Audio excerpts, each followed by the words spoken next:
Hello, everyone, and welcome once again to the Sarcasm and Liberty Wednesday night live stream. I am your host, Mike Ursery, aka the Liberty Ginger, and with me tonight we have our usual panel. Then we have a newcomer on the stream tonight.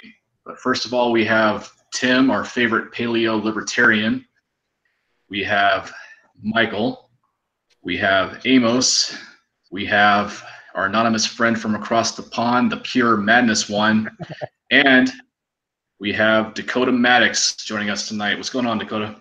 Hey, what's going on, man? Thanks for having me. Yep. Love your dog in the background, by the way. Yeah, did you see the wife? And she brought me ice cream. So be jealous, all of you guys. I need a dog to bring me ice cream. Okay, so our topic for tonight, we've already been advertising this. As we said before, that we are talking about edgelords tonight.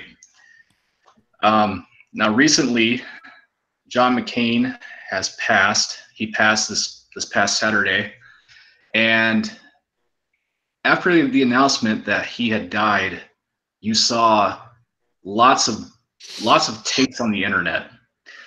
Now, we're not really going to get into John McCain too much tonight. Actually, tomorrow night we're going to have another live stream where we're going to talk about the career of John McCain. But seeing that and seeing other things that you see in the libertarian community from these people that we refer to as edgelords created a topic for us tonight. Now, what we're talking about tonight, we're talking about what edgelords are. We'll also be talking about the ways that edgelords hurt the liberty movement. Now, when I say that, I mean whenever you have people from outside the liberty movement who may be trying to find something new, maybe they left, like say they left the Democrat or the GOP after the 2016 election. Maybe they wanted to come over to our community to see what it was all about, maybe find something new. We'll talk about ways that it hurts the liberty movement. And then we'll talk about ways maybe we can separate ourselves from those who we think are hurting the liberty movement. Now, an edgelord, according to Urban Dictionary, is someone on the internet who has some sort of edgy or nihilistic take. Usually they do it to create some type of shock value. And they do this maybe because they're trying to be funny, or maybe because they find some kind of personal satisfaction out of it. I'm sure we all have, if not dealt with edgelords ourselves, we've seen them on online forums before, have we not? Oh yeah. I think a lot of us start out as edgelords, really. When you first join the movement, you want to kind of like get it out there, like, look at me, I'm libertarian, I'm super edgy. I think a lot of us start out as edgelords. I know I did. Yeah. All right. Well, I mean, I used to be a punk rocker, so I can kind of understand that. I wasn't quite a libertarian then, but I guess I had my edgelord years before listening to Ron Paul and all that good stuff. So are you saying that Ron Paul was an edgelord, or did he inspire you to be an edgelord in some way? No. I'm saying, that was more before I was a libertarian per se, where I was an edgelord. I was a punk rocker, and then later on I started listening to Ron Paul and started getting into like the actual libertarianism. So that's what I was talking about. Okay. Ron Paul is not an edgelord. Definitely. Oh, Ron Paul is definitely not an edgelord, but and I mean, I get it. Like, sometimes people want to be. I mean, I don't really know if that's something that's like attached to being a libertarian. I know that Dakota said that he did it when he first joined this movement, but I mean, I don't know if that's necessarily something that's attached to libertarians. I don't even know if that's something that's really that people think of when they think about libertarians. If they think about edgy hot takes and nihilistic hot takes and helicopter jokes, which was funny for about 5 minutes, and then it just got kind of disturbing. But now the reason why we're really bringing this up, I recently wrote a piece for Think Liberty. Think Liberty has started a series called Building a Better Libertarian. I wrote part 2 of that, and it was called simply Don't Be an Edgelord. And in this piece, I talked about the 2016 election, about how a lot of people from both the Democrat and the Republican parties felt disenfranchised, seeing Hillary Clinton and Donald Trump nominated. And it drove them away from their own parties, and it left them looking for another option. And then you had some of those people migrate their way over towards the Libertarian Party, maybe to see what it was all about, see if maybe that was something that they wanted to be a part of.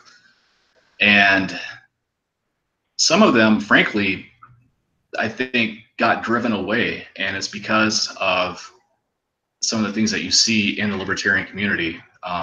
Like I said, helicopter jokes, calling someone a bootlicker, calling someone any kind of name. And then, I mean, I don't know if anybody has the same opinion or not.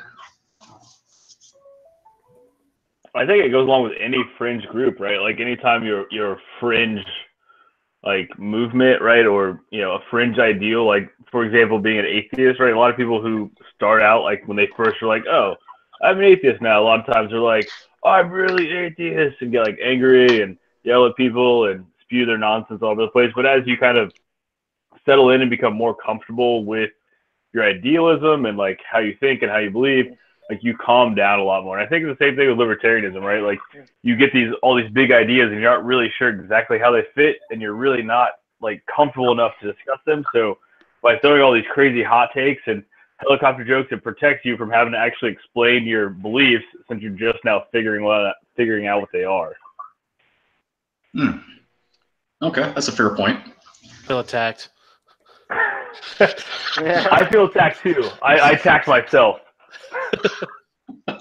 Yeah, I think you hit the nail right on the head, because when something's new to you and it's exciting, and you're just like, like you said, you don't know how to handle it, so you're just like, fuck taxes, all that, and you're trying to be the most extreme version of that image that you can be at the time being, before you kind of like find your little place in it. Like, all right, I'm comfortable right here. Like, this is where I stand.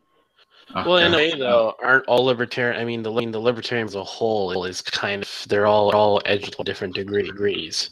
It becomes there's a lot of infighting between who's less or who's more of a status than the other person, and it's just going back and forth. Well, you're a status because you believe this. You're a status because you believe that, and yeah. Yeah, it's like, who can be the most extreme libertarian? Extreme! I mean, really, we all just want to be anarchists. Actually, go back to the 90s. That's not true. It's kind of funny you mentioned the extreme. Anyone ever see Harold and Kumar, the movie? Yes. Yes. I was a stoner in the mid-2000s, so absolutely. Okay. Yeah, so the characters they got, and they're all a bunch of extreme dudes, and they just go around just causing havoc, just being extreme. That's kind of how edgelords are on the internet. If that was a character in the movie portrayed in real life, they just go in and try and ruin everything, and just be like, "Oh, look how cool we are." And then you get in their car and find out that they have Ace of Base in their CD player, or whatever it was that they had. Yeah. Now, yeah, like, whenever you feel like you're on the fringe of something, I guess you could take that. But at the same time, if you don't want libertarianism to be seen as a fringe, if you want it to be seen as something legitimate, then don't you think you would maybe not just separate yourselves from the people who have those kind of thoughts and those kind of takes, but at the same time also maybe stand out more than them and find a way to not let them represent you? I think a lot of times libertarians kind of want to be fringe, right? Like they're like the nerdy kids at lunch in high school.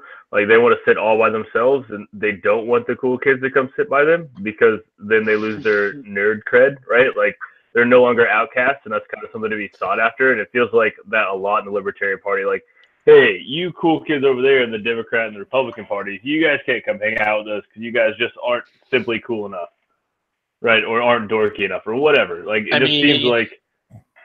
I'm going to echo what Amos said and say I feel attacked. So. I mean, if Bernie Sanders became a libertarian tomorrow, like legitimately was like spouting off his theft. Hello, am I echoing? Yes. Yeah. You up or something. How's this sound? Still echoing? A little bit. Sounds better. Well, I'm echoing through someone else. I don't hear anything on my end. I don't know. Yeah, I don't think it's me. I'm mic'd up. Okay. I pretty much reset everything. Okay, so I was going to say, if Bernie Sanders became a libertarian, are we really going to let him be? Then you have to stop being a socialist, and I don't think he wants that. No, but I mean, just think of any like big name predator or a Republican that just turned overnight somehow. Or yeah, what's wrong with that? Obviously, nothing is wrong with that, but the libertarians as a whole, they probably would accept it for a time. I mean, we over here we're having a conversation about edgelords. Is a lot of us libertarians. So that just the same thing with that whole nerd cred. If someone won big, and if McCain's last was before he died was taken as theft. I'm just saying, we're just too edgy for that, I don't know, man. I think that if people can change, right? Like I mean, I don't really remember my journey to be a libertarian, but I remember one day I was like, you know what? All the rest of this stuff is stupid. Let's figure something else out. And it kind of was an overnight thing. Since I was young, I was always like, fuck the government. And fuck the mainstream news. They always tell lies anyway. Chaos, what were you going to say? You were about to say something. Oh, I was going to say, I'm not sure I quite agree with the whole idea that you're edgy when you're young and you don't have any ideas, because I'll be honest, I have fully formed ideas and opinions about a lot of things, and I'm still edgy sometimes. There are some people I feel don't warrant a serious response. Like if I'm debating some SJW and they just go off in completely left field, and you just know there's no hope for that argument, I'll just start trolling them and say edgy things just to piss them off. Sometimes I do it for a laugh because if people want to be in joke, then I treat them like a joke. Right. And sometimes I do it for a laugh because we get so serious and so caught up in the politics and stuff, and it can be so depressing sometimes that you just need something to stop and laugh at. And sometimes that's the direction I go with it, is very edgy. I mean, good Lord, if you see the memes on my phone, you'd probably that's probably get uncomfortable, but Yeah, but I think that's a little bit different. That's more reaction to what you're dealing with, because when I'm in debates, like I'll go to the complete extreme, but we're talking more like someone's like posts like a rest in peace McCain meme, and then it's like like, oh, fuck his mother, and I'm not gonna like go into all the things that they would say like under the comments, but like as a rational human being, the line between tasteful and distasteful. Yeah, and there was something that Josh had tweeted. Josh, who runs the Sarcasm and Liberty Twitter account, he tweeted, and he basically said he basically announced that John McCain had died, and instead of celebrating it or having any kind of take on it, all he had suggested was that instead of celebrating it, making jokes about it, whatever, give the family a little bit of time to grieve, give them some respect, and not carry on in that type of manner. And I mean, well, for one thing, it started some discussion, but at the same time, I mean, some of the responses that we got on both Twitter and Facebook from that suggestion just really, I mean, you had people angry, you had people saying all kinds of different things about him. And I mean, you know, for one thing, the guy had just died. But at the same time, I mean, I really don't know what that accomplishes at the same time. I mean, I think, like I was saying kind of in our little group chat, it's just, if we're supposed to be this be that is to be reasonable, compassionate people. But I mean, if it's supposed to be so much better than the parties, and if anything, should be trying to be above the nonsense we see in politics and Twitter and just in general, then why, why do you feed into it just like anyone else? Because people with even just the slightest bit of a sense are going to pick up like, well, these libertarians are just trolls, just like the alt-right or the the commies or whatever. Just they're just trolling in different ways, but really doing the same thing. It's just I'm not saying like we're just gonna we're not turning into a bunch of snowflakes. Yeah, I don't know why. You're echoing really bad. You kind of sound like Porky Pig.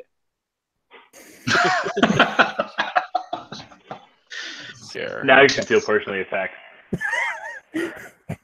Hey, I didn't say it looked like him. I said it sounded like him. Let me rejoin 1 sec. Okay. All right. See you in a minute. All right. The annoyed monarchist Otter has just joined us. What's going on? Hey, how's it going? Pretty good. Driving into Kansas. What's up? Driving into Kansas? All right. In which direction? Oh, from KCMO. I'm going over. Hello. Still echoing? Oh, from Kansas City. Okay. Yep. Still? You're still echoing. Oh, Jesus. Yes. Do you have like a mic on your computer or something that's maybe picking you up, or? And Sarkas's brother keep trying to join this call as well, but he gets glitchy. How does this sound, by the way? Is it still clipping like the last time I was on this headset? You sound okay. You sound all right. A little staticky, but not bad. Okay. Am I sounding any better? Yes. I can hear you. That sounds better. Yeah, now. All I did was switch all the reset everything. Oh, but it's gone. Still echoing. I don't know what's going on. Know what you do? You just say one word at a time. Hello. Echoing. Okay, that didn't echo. You gotta like pause after every word for us to hear you. Am I still I echoing? don't know. Right now? Yes. Your equipment decided to take a dump tonight. It's I don't not know quite as bad as airplane in his head, but Hello. Is this working?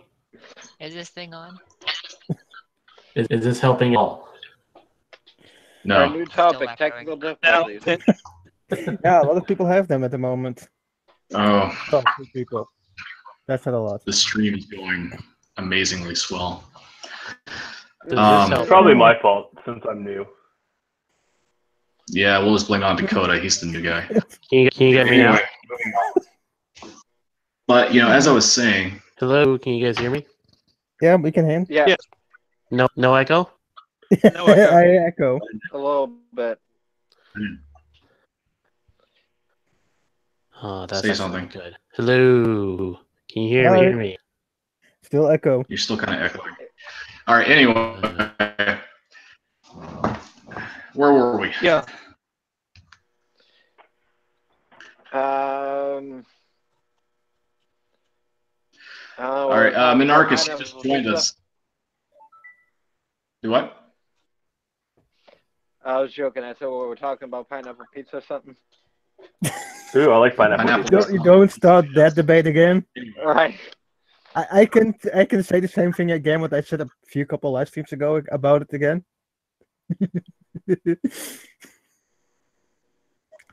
Yeah, let's move on to the topic. All right, getting back on topic. So as we're talking about, like now, chaos brings up a fair point. I mean, if someone is being, I mean, if like say she's in an argument with someone, and put it how you put it again. Like if you're in an argument with an SJW and somehow the argument goes south, then you kind of start with takes, as you were saying. Is that what you said? Yeah, basically, I just kind of go, you know what, this argument isn't worth having. Let me just sit here and shitpost. If they want to be a joke, let's treat them like a joke. Sometimes I'll go into an argument like that just to make myself laugh, because, like I said, there's so much craziness. There's so many terrible things that happen in the world, and sometimes you just need to laugh at something, and sometimes you create your own humor. I hear that. And I do think that a lot of people who are like the real extreme edgelords are coming from a very nihilistic perspective. I don't know how, I know you guys are fairly libertarian and stuff, but I don't know how familiar you are with like the YouTube skeptic community. Yeah. No. Yeah. No, I'm not. Well, they have they have the phrase, red pilled, and most of us know what that is. You're aware of what's going on in the world. The underpinnings of how leftist media controls pretty much everything, even though they act like they have no power.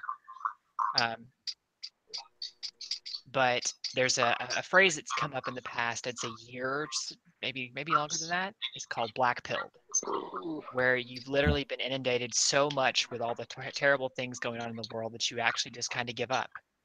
You quit. A suicide pill. It's not even like suicide. It's just you give up thinking that you can change anything or have any effect on the world around you. Pure apathy. Yes, that's mental suicide.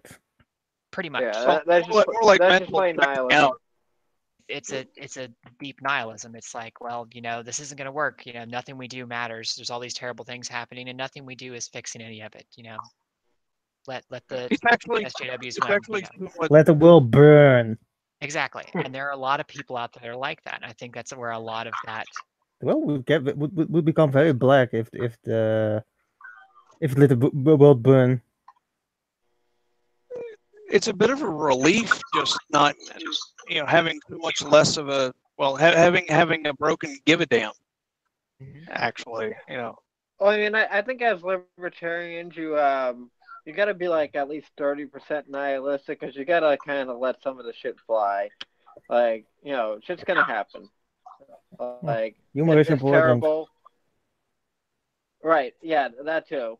But it's like, it's like, shit is gonna happen. It doesn't mean that there's no meaning or you can't do anything about it. But I mean, obviously, as libertarians, we don't really believe in a lot of laws, so we have to kind of go with the mentality of letting shit fly a lot of the times. Okay. What applies and what matters. Right. Where's the nihilist caucus? He needs to pop in and say his line. Right. It doesn't matter. Yeah. Doesn't matter.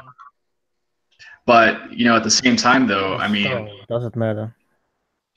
But at the same time, I mean, like, for example, the Libertarian Party. The Libertarian Party is trying to move on from just being considered as, a fringe third party to becoming a legitimate party, being invited to presidential debates, having a much bigger presence in presidential elections. Now, I'm pretty sure everyone here is familiar with a guy named Arvin Bora. Nope. Yep. I'm not. The fuck that guy's a fucking huge tool. He was the Arvin Bora was the vice chair of the Libertarian National Committee. He's also announced, I believe, that he's going to run for president in 2020. This past April, Parkland happened in February, and this past April, he had a take that actually really that went public I'm pretty sure he was probably just trying to be funny when he said it, but still it was a pretty bad thing to say. He said, bad idea, school shootings, good idea, school board shootings. Now, when you have someone who is the vice chair of the Libertarian National Committee saying something like that, what do you think that does to libertarianism? Yep. Yeah, the LP is a fucking joke at this point. Every time they try to become serious, they always something in the LP, someone in the LP always ends up making us look like the kooks that they think we are. Yeah, and that's not the first time that Arvin Vora has had a take like that. I mean, he's also referred to people in the military as hired killers, and he's also said that the government has no business. I don't remember exactly how he said it, but he said the government should not be dictating the age of consent. I mean, I don't understand why that's the hill that he chose to die on, but he did. And age of consent is connected to the app, so. But I mean, that's really what I'm getting at. I mean, it's not just on the internet, but it's also like within the party itself. Now, I mean, I'm not a member of the Libertarian Party, but at the same time, I would like to see the Libertarian Party become more than just a fringe party. Oh, and Larry Sharp is helping that.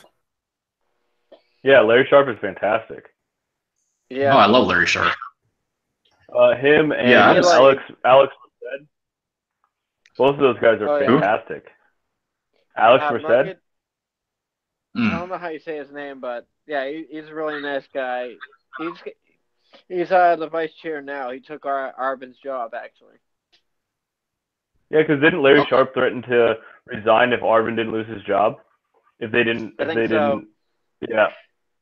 Yeah, he left the national committee. He basically sent in like he was still in the party, but he left the national committee, if I remember correctly. Yeah, I think something like that. Everyone was like, "Holy shit! Like, we're about to lose our fucking Luke Skywalker."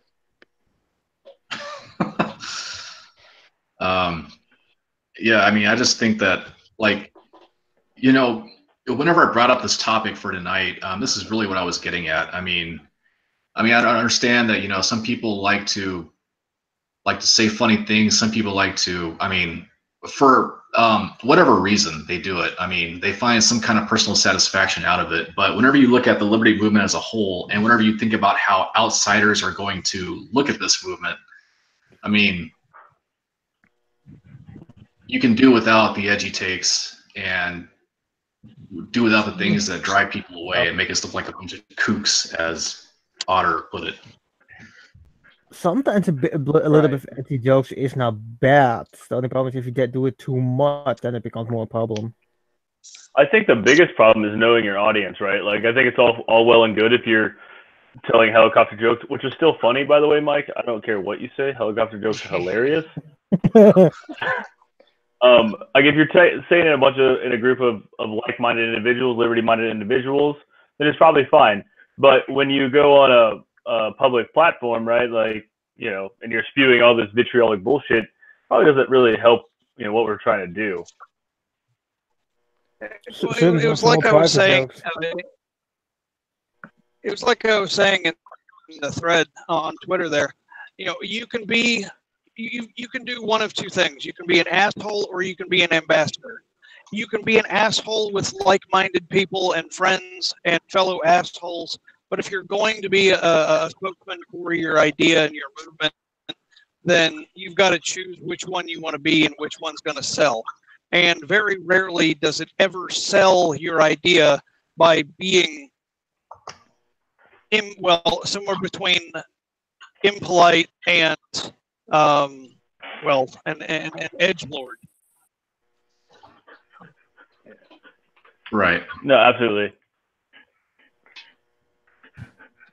You are correct. I mean, and even if you don't think of yourself as an ambassador, if somebody were to ask you about your libertarian ideals and then you begin explaining them to them, well, guess what? You're acting like an ambassador right there. And if their first impression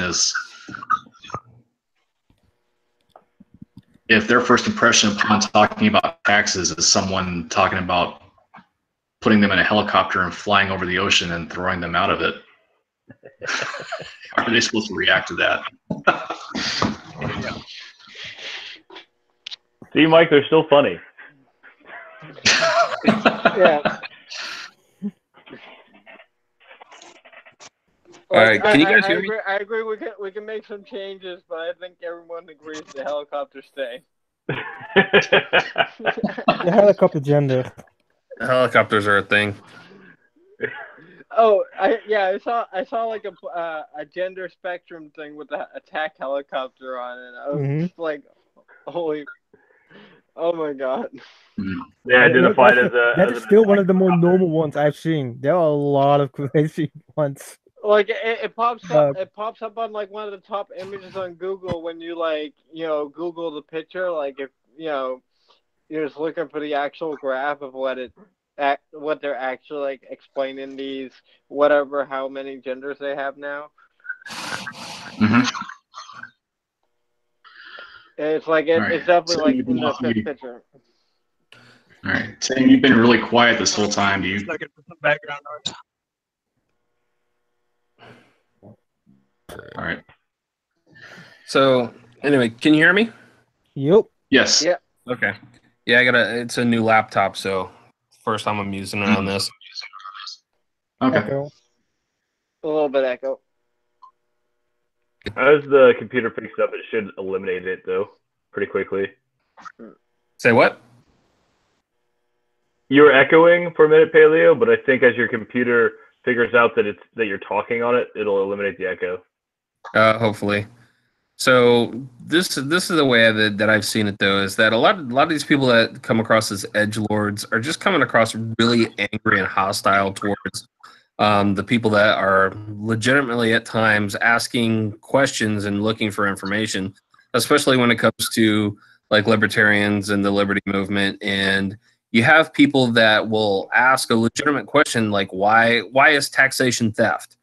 And then it's just, I see these people just immediately like go into attack mode, and they just, start with the bootlicker and, the statist and just attacking people, when what they should be doing is trying to explain to them that, this is something that you can't opt out of. This is something that's done by coercion. This is something that if you don't do, you will end up with someone pointing a gun in your face and carrying you off to jail if you don't pay for this.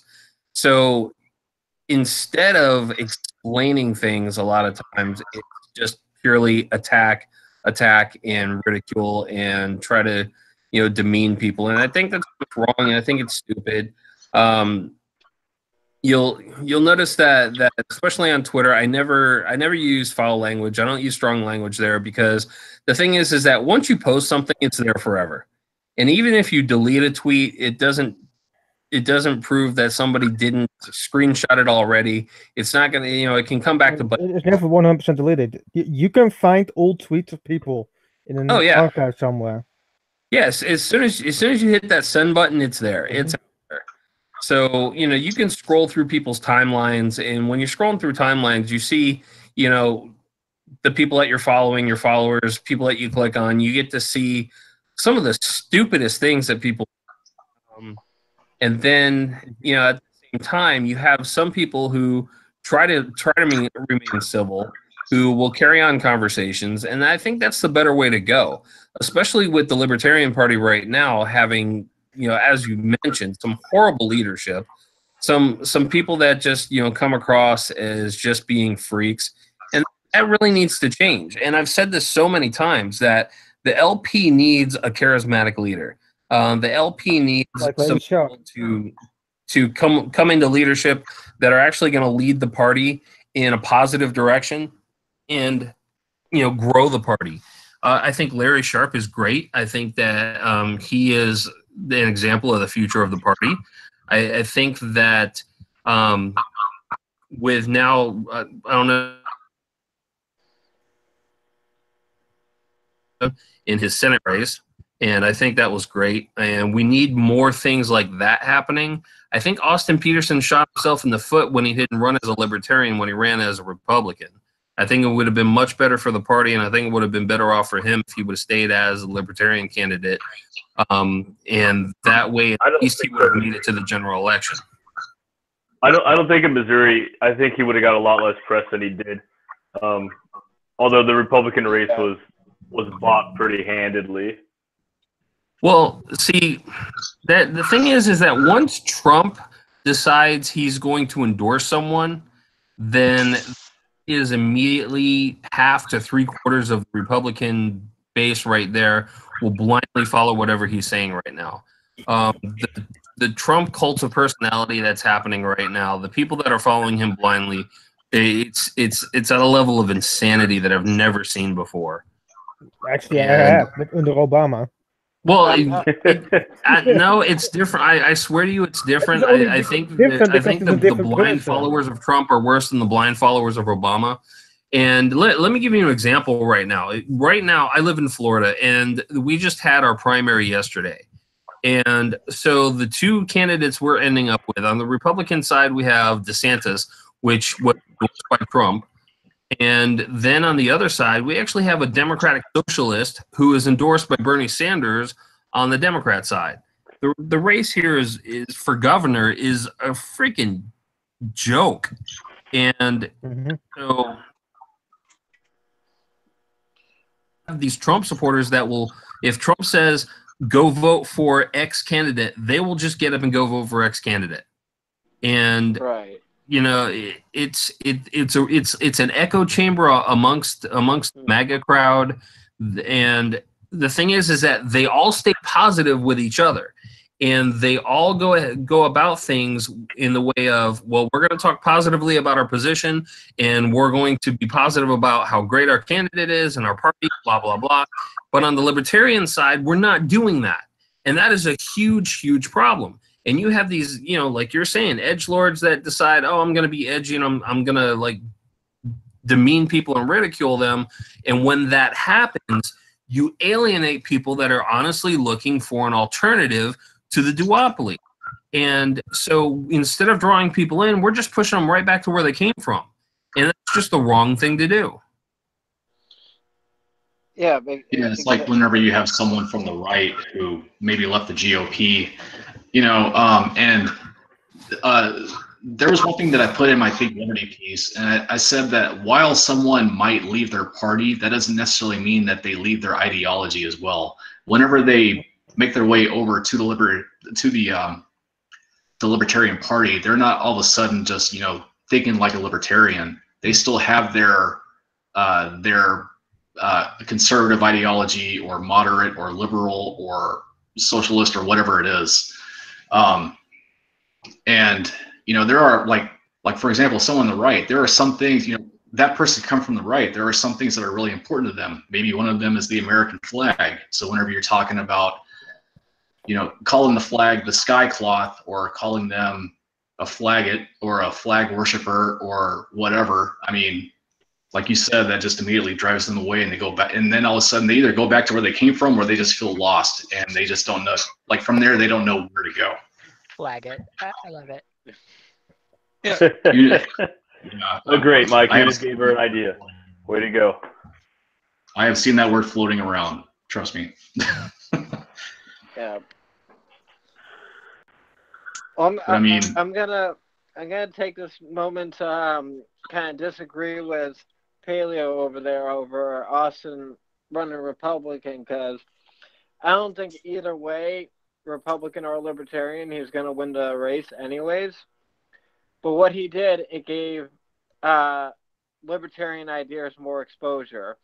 People, exactly. at least in Missouri, that would never look at a Libertarian candidate, they'd only look at a Republican candidate. You know, talk to Austin Pearson, hey, I really like his ideas. It's like, oh, well, he's more of a Libertarian than a Republican. People are like, oh, I thought they were all crazy. And it's like, you know, then maybe they go and, you know, see guys like Larry Sharp and, you know, the reasonable examples of libertarians out there. And on the face of the LP, you know, Larry's great, but I don't think he really has the charisma to really put this party on the map the way it needs to be. It's like he's not as bad as Johnson, but he does kind of come off as a little bit boring. People need personality. That's first and foremost. I think right now, if you're counting Austin Peterson, he probably has the most personality in the party. If you're counting him in the party, obviously he's not in the party. But I don't even think Austin Peterson would be enough. Like, you need someone with real charisma to put this party on the map. I vote Mike. Me? I'm probably the most non-charismatic person you've ever met. But now, I will make a counter to what you said. I will make one counter to what you said. If Austin was running for Senate in Missouri as a libertarian, he would be running against Josh Hawley right now. And, you know, with this being so close to midterms, Josh Hawley has a lot of positions that people on the right probably would not vote for, yet they're going to vote for him anyway because he is the Republican candidate. And I think that Austin could have exposed a lot of that, and he could have possibly moved a lot of people from voting Republican in this election to voting Libertarian to vote for him. That's just the way that I see it. Good point. I can't disagree with that. Well, see, here's the way I look at it, is that regardless of which party you're voting for at this point, if it's Democrat or Republican, we're going to end up with mostly the same result, which is what's been happening for decades now. So the more exposure libertarian candidates get, then the better it is for the party in the future. You've got to look at this as stepping stones. So you'll have a candidate that gets 10% of the vote this election and maybe 25% of the vote next election. Then you go another election down the line, and then they might get the seat. Don't start somewhere and get people off the I'm just throwing away my vote mindset. Then that's all the party is ever going to be. It's just going to be a spoiler party. So we need to have people that are willing to make that sacrifice and say, hey, I'm going to run as a serious candidate, but there's a great chance that I'm going to lose and I'll only get 15% of the vote. That 15% is much better than the 2 or 3% than the libertarians have been getting. So we need to look at these incremental increases and have serious candidates that are willing to run these tough races, that are willing to get into this and maybe lose an election or two before eventually there's a win. And I think right now with Larry Sharpe in New York and Gary Johnson in New Mexico, I think that those two races are a turning point for the Libertarian Party. Because if, with the endorsement of Rand Paul, with national exposure for Gary Johnson running for Senate, if he does win that, then that will be the first elected Libertarian candidate in Congress, and that changes everything at that point. That shows that a Libertarian candidate does show that it's a national party, it's a serious party. And if Larry Sharpe wins in New York, then all eyes are going to be on the Libertarian candidate in the 2020 election. It changes everything dramatically, and whoever the LP nominee is for the 2020 presidential election, there's a much greater chance that that person gets into the presidential debate. And as soon as the LP candidate gets into the presidential debate, then it's finally a legitimate third party instead of a fringe party. And so I think that that's what needs to happen. And see, I also have an issue a lot of times with anarchists who claim that, you know, they're never going to vote, they don't want to be involved in anything, and they're just hoping that the government just collapses on its own. Where, you know, I've tried to explain to some people that it's not going to collapse on its own. It's not going away. The best course of action is to get into the government and reduce it down until it's existent. And stop making sense. Yeah, I can't help it. Built in a day, and it's not going to be torn down in a day either. we didn't get this Leviathan in DC yesterday. Well, yeah, that's exactly my point. And yeah, and I've had the same discussion you have. It's with a number of people, and from in real life friends to on Twitter. I don't understand why. The way I put it is as a cross country train analogy. I don't understand why. Sorry, I don't understand why you would not. Why you try to walk from LA to North Carolina when you could take a carpool or a bus or a train from LA to Nashville, and it's all going the same direction and all along the same set of tracks, roads. Take your pick.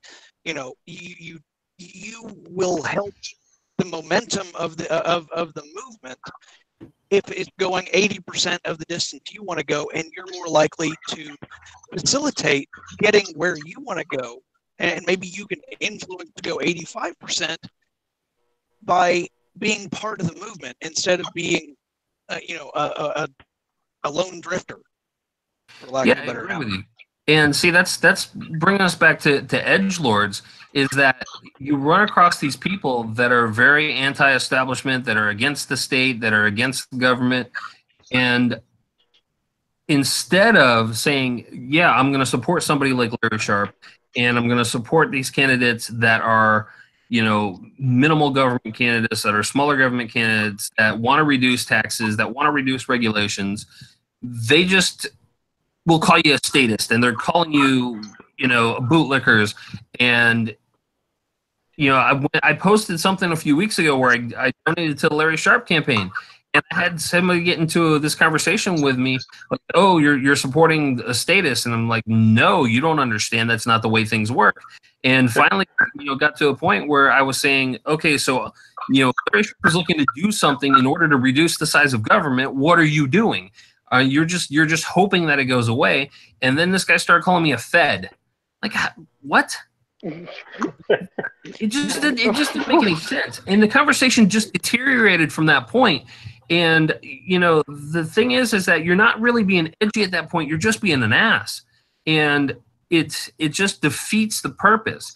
And I think that if we allow ourselves to not devolve into that kind of nonsense and stay on the high road and have, actual intellectual conversations and respectful conversations with people, then we're more likely to change minds, and we're more likely to get people to understand where we're coming from.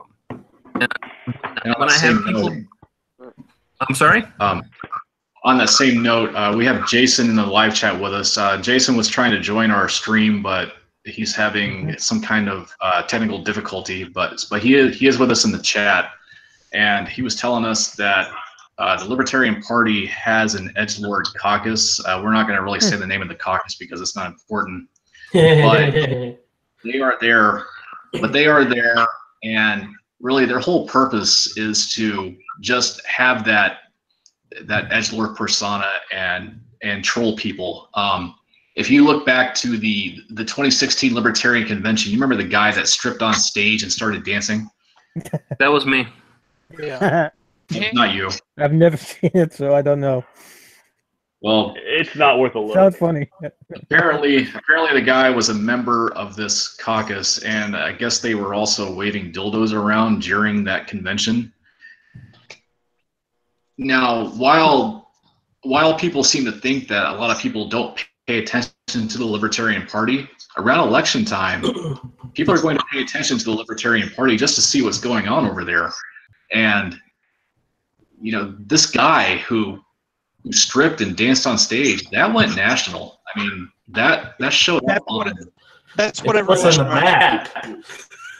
That showed up on cable news. So, this is really what I'm getting at. I mean, the people who do stuff like this, it just hurts the movement, because it Absolutely makes us look like a bunch of idiots. And what? Oh, I'm sorry. I was going to step on your toes. And I'm sorry. Go ahead. Okay, I just feel like we had such an opportunity, and at the risk of ticking off some people in the in the viewership, we had such an opportunity against Trump's personality to be to capture the Goldwater and the Reagan Republicans in a movement. If we would have had some people that would have been a little more Mises, a little less naked guy on stage, and I feel like we still have that opportunity if, as I'm not sure who was saying it earlier, if we had somebody that was able to communicate the ideas in a professional way, somebody that was more of an ambassador. I can't remember which one of you guys was saying. What we need, the captivating personality. I'm sorry? what we need is naked men and Still more echo. naked women. Yeah, I agree with this. Echoing? It's still echoing.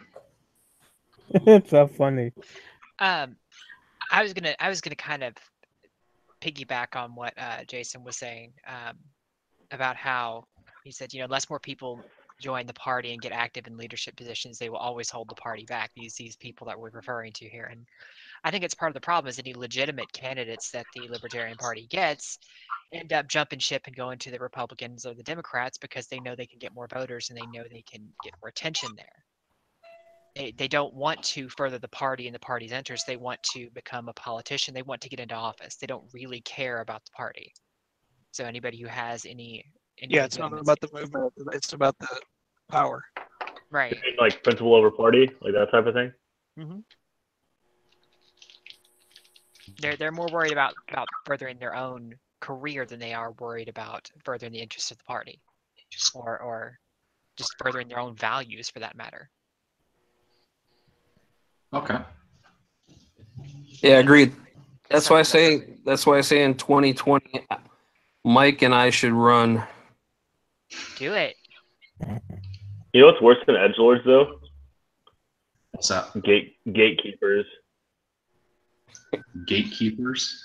Yeah, like you're not libertarian enough. You're blah blah blah blah. Real libertarians. Blah blah blah blah blah. Like the gatekeepers are the absolute worst. Like I'll take an edgelord all day because they're stupid for the most part, but gatekeepers are like, for fuck's sake, bro. Like not everybody is an ANCAP from the fucking outset. Like just relax, dude. God, I agree with you 100%. Those people are also annoying. Know what the big thing is? It's like, and a lot of the people that are big into libertarianism or big into philosophy, it's like they got to realize that 90% of the population, 95% of the population is not like that. They're just trying to figure out the issues that are going to affect them and go into the voting booth and, get stuck with who they're going to get stuck with. That's a reality of the system that we're living in. And, all these people who are, heavy into philosophy are like, no, we have to do it exactly the way this philosopher says. And it's like, well, that would be ideal, but that's not reality right now. The reality of the situation is we have all this around us. It's like we're not going full Rothbard. We're not pressing the Rothbard button at all. Well, and that's another thing, right? Like, so the Libertarian Party is so diverse in their philosophy, like, because everybody follows their own philosopher, right? Like, not their own, but like there are a group of philosophers that libertarians follow. Not everybody thinks that all of them have the best ideas, right? Like me, for example, I think that, maybe universal basic income isn't the worst idea ever, but there's a lot of you guys out there that would destroy my entire soul for saying something so terrible. Or I'm also kick him from the chat. I'm just kidding. So funny. I'll kick him from the stream. We seriously lack the movement lacks the Big Tent philosophy that is so desperately needed, and it always ends up turning into, forgive me for the obscure reference, it ends up turning into that Emo Phillips religion joke. At the end of the discussion, one of us in a two-party discussion ends up die heretic and pushes him off the bridge every time.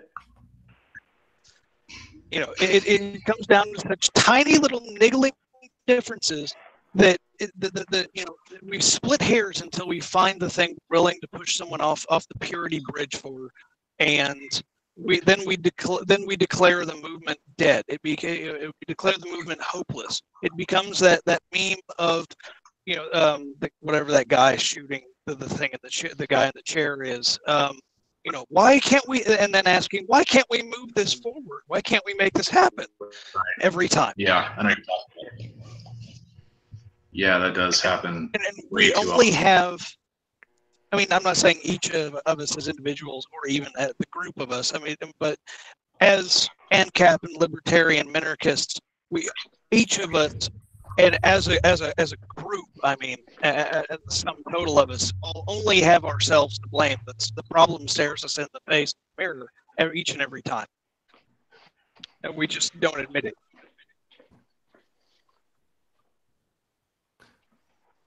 Yeah, I agree with you. The part of the problem that you run into though is that you have the extremists, especially a lot of the anarchists who, when you say that you're a minarchist, they always I hear this so often is, well, you know, a little bit of cancer is still cancer. Yeah. No, you look. Well, they just assume that you haven't reached your final stage, right? Like that's another thing. It's like the ANCAPs just believe that you just haven't reached your final stage. You're still on your journey towards full anarchy. Like, no, fuck you. I'm pretty good right here at, you know, I like policing, I like police, and I like fire departments, and I like a strong defense. But I also don't want somebody telling me what I can't and can't do in my bedroom, right? Like, I'm not going full anarchist. I don't want to sell meth to 5-year-olds. It's just not my jam.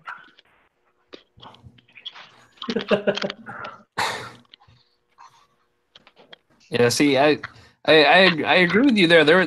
Here's the thing, is that and bring this back to edgelords once again, is that when you have people that are so bitter with their responses and so negative with their responses, and they're always attacking with their responses, then you kind of don't want to say anything else to them. You kind of just want to just let it go. And when you have people that are looking to dump the GOP or the Dems, then they're just going to run away and go right back to where they came from, because they're going to welcome them back with open arms.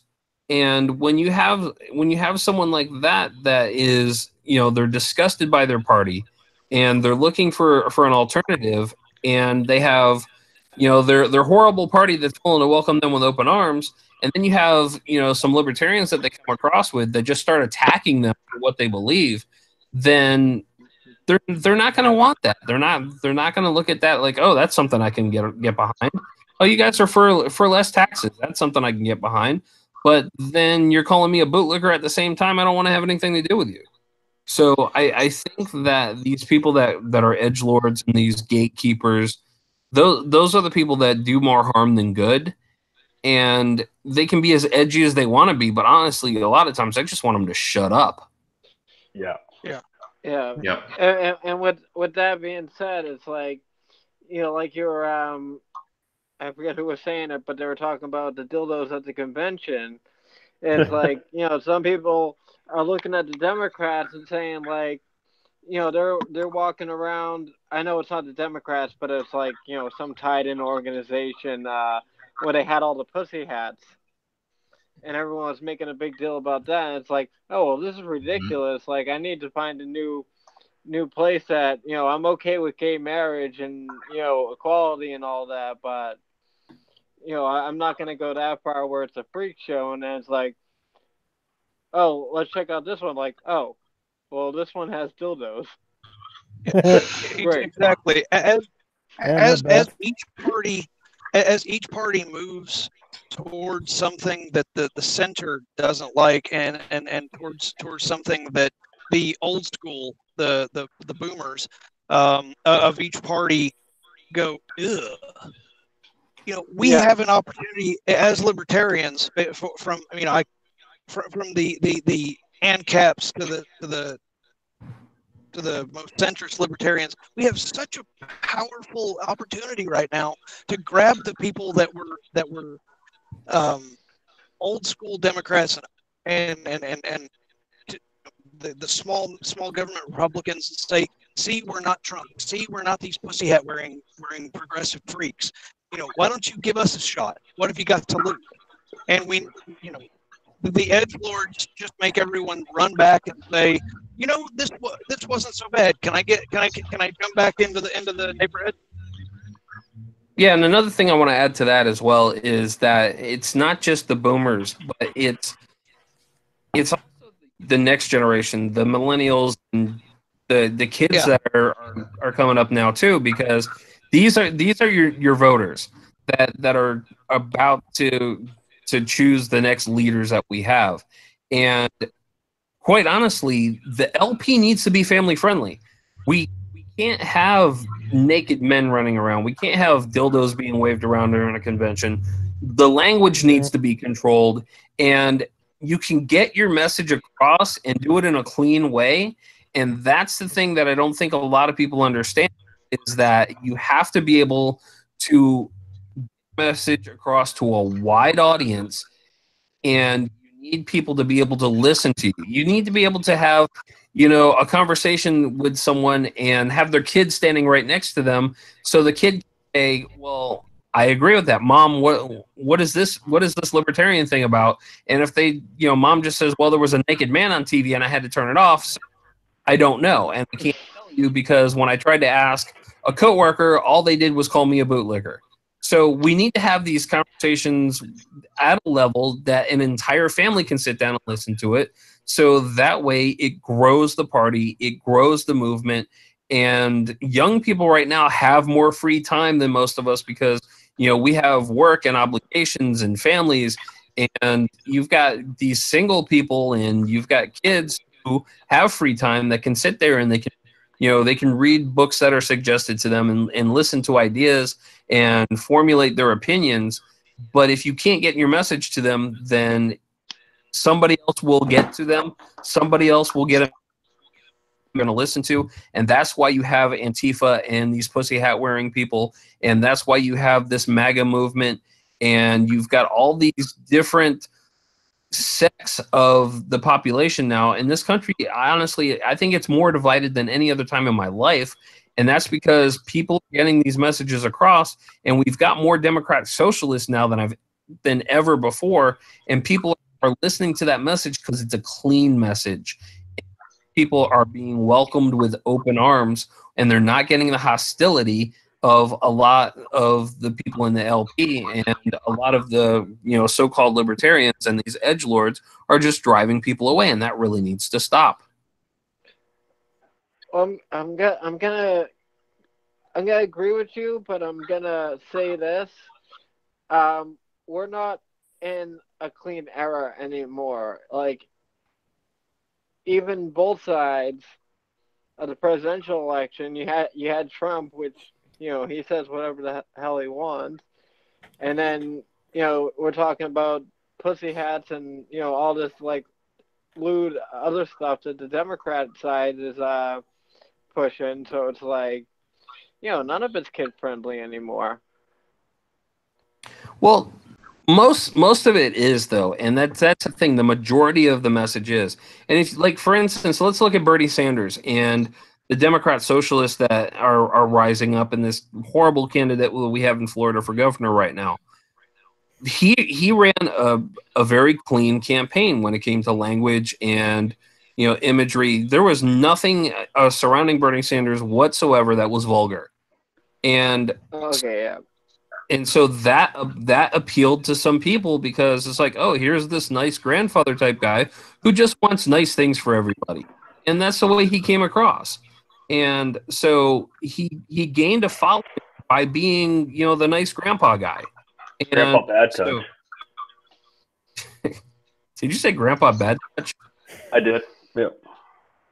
He was a nice old. He was the nice old Santa Claus candidate. Yeah, that's true. I think Grandpa Bad Touch, though, would have been Joe Biden. That's true. He is super creepy. He's super creepy. Oh, man. I think he may have wanted to be a priest at one point. Oh, just tapping that one. Okay, before this think, really goes, hitting dingers. You want to talk edgelords? Bernie? Oh. All right, before this gets too crazy. Parting shots.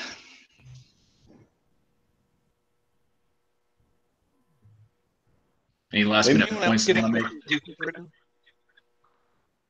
You might have to call on people, I think, Mike, because I think everybody's going to try and talk over each other. Okay, we'll go down the line. Amos, are you still echoing? Am I still echoing? Yes. Yes, you are. All right. Otter, you have any parting shots before we go? No, I'm good. Thanks for letting me join. Absolutely. Thanks for being with us. Chaos? Taxation is theft. Oh, no, wait. That's not my line.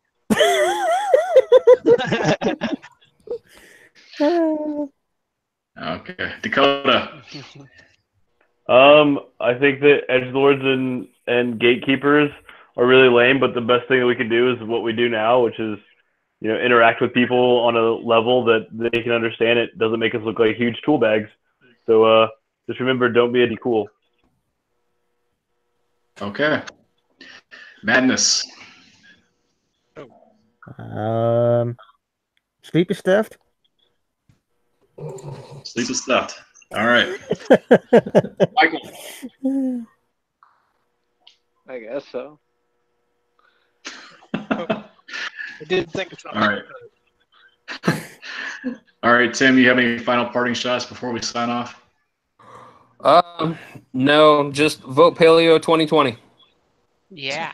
Paleo 2020. All right. Nah. I had one thing I wanted to throw out there. Sorry, I just popped in my head. As far as our movement, sure. Whatever you believe in, whatever your movement is, whatever you believe in, you can be an asshole or you can be an ambassador. You need to pick one, whichever one is going to be more productive. That is a very good point. Very great point. Otter. Thank you. All right. So tonight we talked about edgelords. Now our page we create. Now we are on Twitter at @sarcasm_liberty. You can also find us on Facebook and Instagram. We share several memes and we create all kinds of content. We push the envelope a little bit. We don't really tread into edgelord territory, I don't think.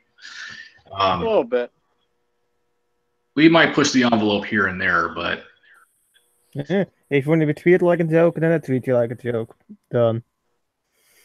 But if you enjoyed watching the stream, we ask that you give us a like. Also hit subscribe. Check us out on Twitter. Check us out on Facebook. Check us out on Instagram. We'll be spreading the message of life, liberty, and sarcasm. Thank you, everyone. Yep. Good night. Night. Good night.